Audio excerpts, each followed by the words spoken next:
Hello PlayStation fans and gamers in general. It is Tuesday, February 24th. I'm Sean Fox at PlayStation News Now, your source of news, rumours, reviews and video game discussion. Basically, everything PlayStation. Now recently, a lot of things have been happening in my life which has prevented me from really paying attention to YouTube and you guys, and I feel really guilty. And now I've got that stuff out of the way, I can concentrate on bringing you more news more frequently. I don't just make videos for the sake of it. I only make videos if there's something to tell you guys, and there's a lot in this video. It's a huge one, so hold on to your seats, people. Don't miss out. Listen to the video, watch the video all the way to the end. Now today I wanted to do something a little bit different. Yeah, we're going to cover the news because I know that's what you like, and that's what I like giving you guys, PlayStation news, but I also want to mix a little discussion in with this news, since I need to address a few concerns regarding my review of the Order 1886. Now this is more directed to N4G, Reddit and some miscellaneous forum users who do not understand the concept of opinion.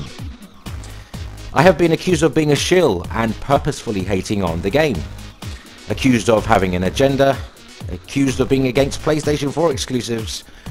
Yep, I've basically had the kitchen sink thrown at me. All because I have an opinion that differs from theirs. I know, right? Obviously these people don't know I actually run a PlayStation YouTube channel. Go figure. Now my subscribers have a mind of their own and have demonstrated the intelligence that God gave them in an articulate manner. Indeed, my subscribers have been very kind and understanding. So what is the issue? Well, allow me to start with the fact that, really, reviews don't matter a whole lot. I mean, a review is just the person's opinion, and no two opinions will be exactly the same. Because we're not clones, we're unique. Isn't that uniqueness the very thing that makes us a fantastic species? I mean, even a dog and a cat has their own traits. A good example is, even though I rated the Order 1886 5 out of 10, which does not mean the game is crap or broken or worth skipping. No, it simply means that this reviewer, i.e. me, expected something more in the gameplay department. I can go to an art gallery and stare at a beautiful painting or sculpture all day long and find appreciation in the artist's work, and that is fine.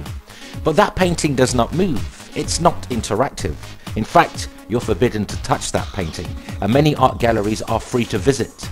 Well, that's how I experienced the Order 1886, a beautiful work of art. But this is art that you have to pay for. Art that you pay to interact. Art that you pay to immerse yourself into the game's world, at least for the 6 to arguably 9 hours the game may last you.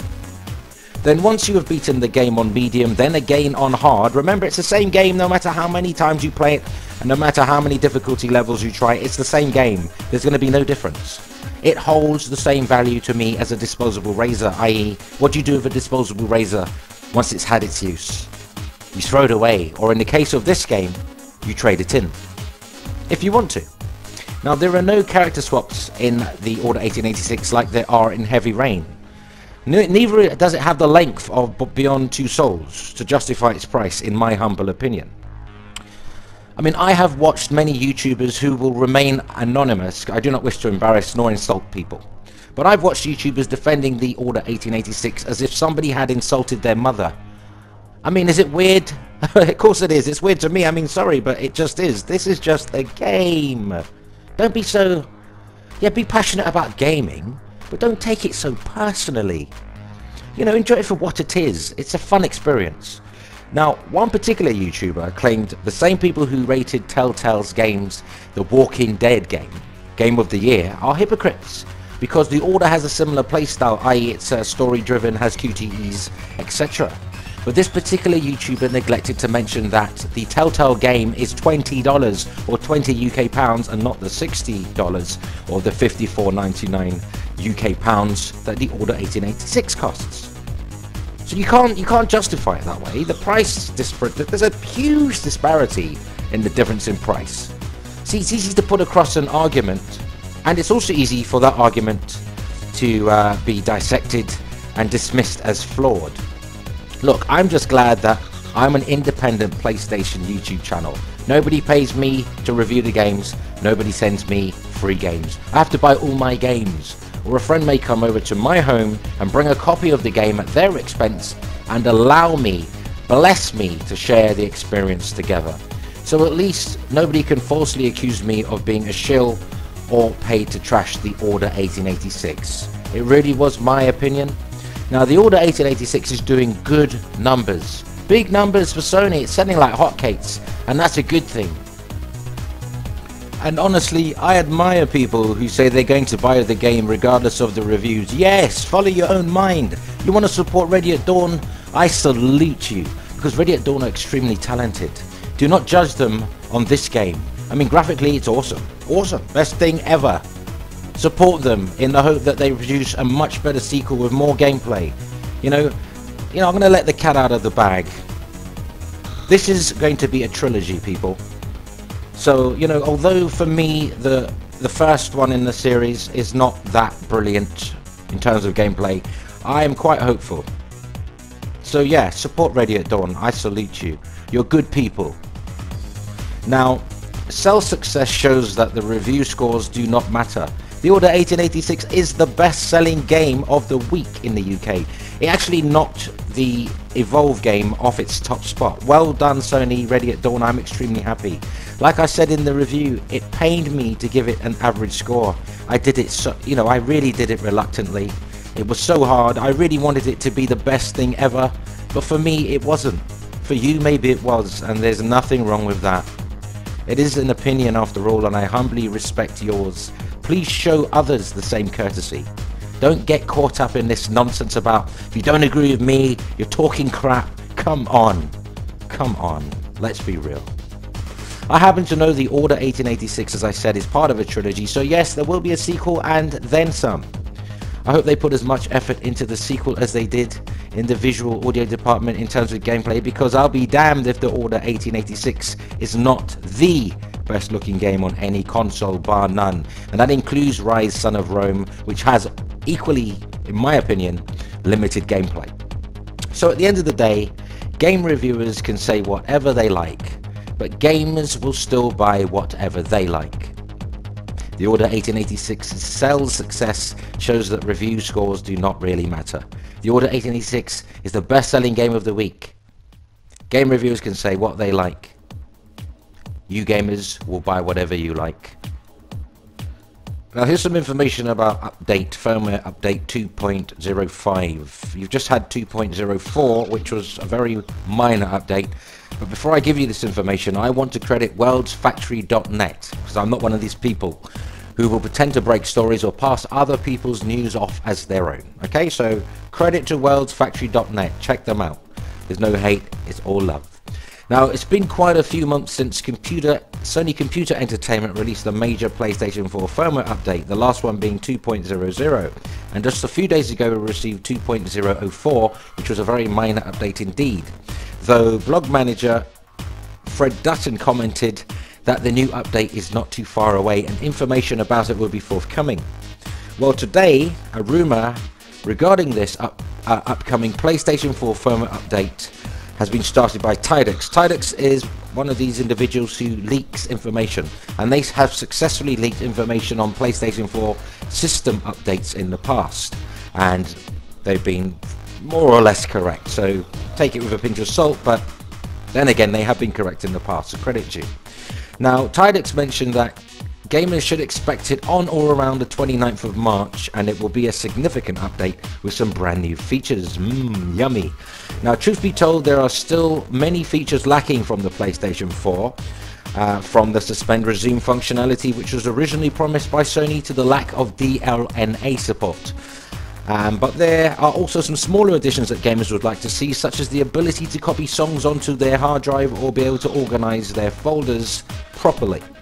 Now let me know in the comment section of this video what you'd like to see coming to your PlayStation 4 via the next update. Is it DLNA?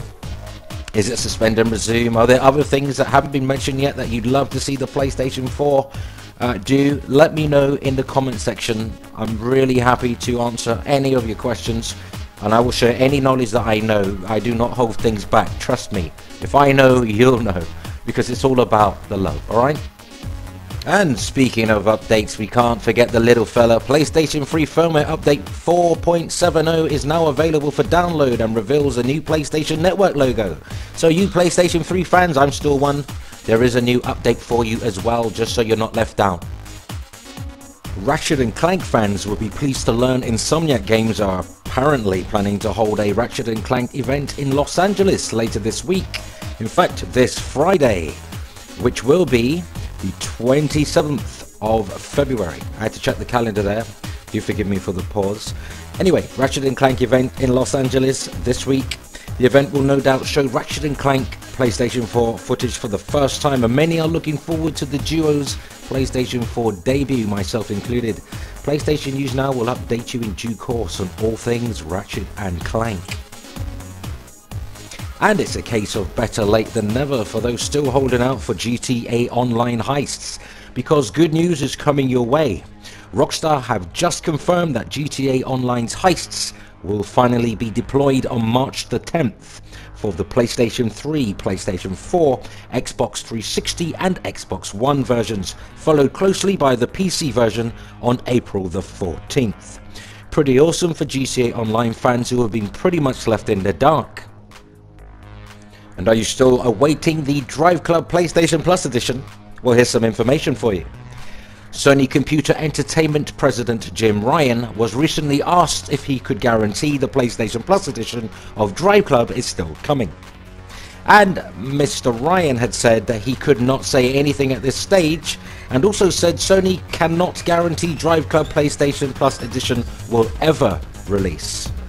Well, after much toing and froing, it appears DriveClub PlayStation Plus edition is indeed still coming, but unfortunately nobody at Sony seems to know or will not say when. At this point, if you're still awaiting PlayStation Plus DriveClub edition, you're really not into racing games, or were never interested in buying it anyway, to be honest. But this does not excuse the monumental hot mess Sony initially made with the game, so it's a big slap on the wrist for you, Sony. And it's happy birthday PlayStation Vita. PlayStation Vita just hit its 3rd birthday, and from the launch of the slimmer model last May to the kickoff of PlayStation Now on PlayStation Vita to the slate of new games, the system continues to deliver some of the best portable gaming experiences around.